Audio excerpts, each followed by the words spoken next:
భగవద్గీత అనేది ఒక మత గ్రంథం కాదు. ఏంటి మరి భగవద్గీత చెప్పింది? భగవద్గీతకు ఉన్నటువంటి పాపులారిటీ అంటే ఏంటి? One of the best book అనమాట. ప్రపంచం మొత్తంలో భగవద్గీత గురించి తెలియని వాళ్ళెవరు చాలా లేరనమాట. ఎందుకు? ఐన్‌స్టీన్ గానీ, మదన మోహన్ మాలవ్య, బోలెడు బోలెడు యూరోపియన్ రైటర్స్ అందరూ కూడా ఉపనిషత్తుల గురువుల యొక్క మేధా సంపత్తిని ఎవ్వరూ డినై చేసిన వాళ్ళు లేరు.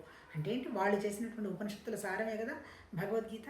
కాకపోతే వ్యాస భగవానుడు మనందరికీ తేలికగా అర్థం కావడానికి క్రోడీకరించి చెప్పారు. ఎందుకు మత గ్రంథం కాదు? ఇక్కడెక్కడ దేవుడికి ఆ పేరుంది, ఈ పేరుంది అనేటువంటి విషయం చెప్పాల.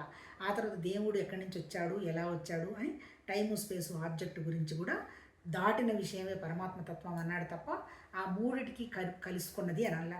అలాగే నామరూపాలంటే ఏంటి? ఒక విగ్రహాన్నో లేకపోతే ఒక గుడినో దేవుడని భగవద్గీతలో చెప్పాల.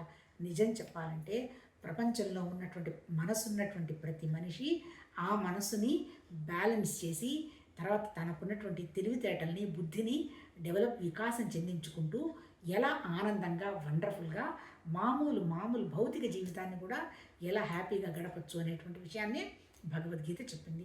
ఇంకా ఏం చెప్పింది భగవద్గీత? మనందరి సమస్యకు కారణం ఏంటి? మనందరికీ సమస్య ఒకటే, ఐడెంటిటీ. నాది అనేటువంటి పదం కనుక తీసి పడేస్తే ఏ మనిషికి దుఃఖం లేదు. అంతే కదా? ఆకలి, నిద్ర, భయం, మైథునం అందరికీ ఒకటే. కాకపోతే ఈ నాలుగుడితో పాటు మనం ఏమనుకుంటున్నాం? ప్రతి వాళ్ళకి ఒక మనసు ఉంది కదా.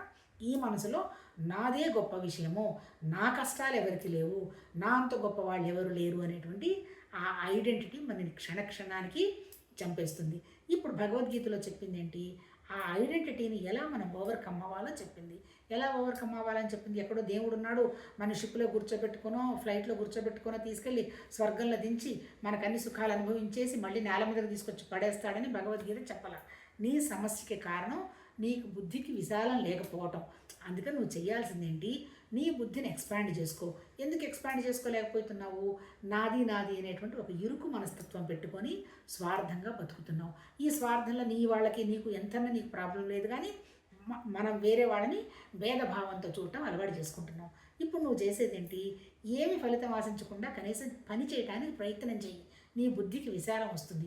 ఎప్పుడైతే నీకు బుద్ధికి విశాలం వస్తుందో నన్ను నేను మార్చుకుంటే బాగుంటుంది కదా, నన్ను నేను ఎలా డిసిప్లిన్ చేసుకోవాలి అనేటువంటి అవగాహన వస్తుంది.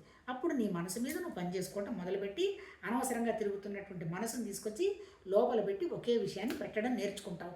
ఆ తర్వాత ఇంకేం చెప్తాడు? ఎప్పుడైతే ఈ రెండు నీకు వచ్చాయో ఎక్కడో లేదు భగవతత్వం, నా దగ్గరే ఉంది, అంతా అదే ఉంది అనేటువంటి అనన్య భక్తిని పెంచుకుంటావు. అదేంటి ఆ అనన్య భక్తి? నా దగ్గరే పరమాత్మతత్వం ఉందనేటువంటి విషయాన్ని గ్రహిస్తావు. అది జ్ఞానం. ఆ స్థితిలో నువ్వు